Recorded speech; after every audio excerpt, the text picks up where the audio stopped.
अस्सलाम वालेकुम। अगर आपको गैस का मसला है, तेज़ाबियत है और आप कुछ भी खा लेते हो तो गैस बन जाता है, ठीक है।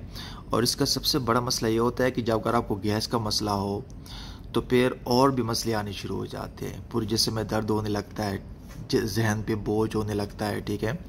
डिप्रेशन, टेंशन, पूरे जिस्म में दर्द।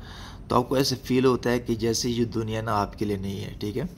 तो आज मैं आपको एक ऐसा हर्बल मेडिसन, एक प्रोडक्ट लेके आने जा रहा हूँ कि जिसके इस्तेमाल से आपके मसला हल हो सकता है।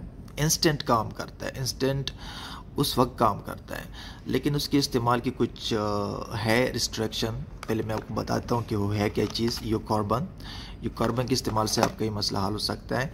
आपने ये 2 टेबलेट लेने हैं दिन में 3 बार, लेकिन कैसे, ये क्वेश्चन है, ठीक है। आपने इसको किसी और मेडिसिन के साथ नहीं लेना, क्योंकि जब आप किसी और मेडिसिन के साथ लेंगे तो ये उसके साथ कम्प्लेक्स बना के ना असर ख़त्म कर देता है उसका मेडिसिन का। तो आपने ये खाने से पहले लेना है 1 घंटा या 2 घंटे, और उस दौरान जब ये मेडिसिन आपने लेना है तो साथ में कोई और मेडिसिन आपने नहीं लेना।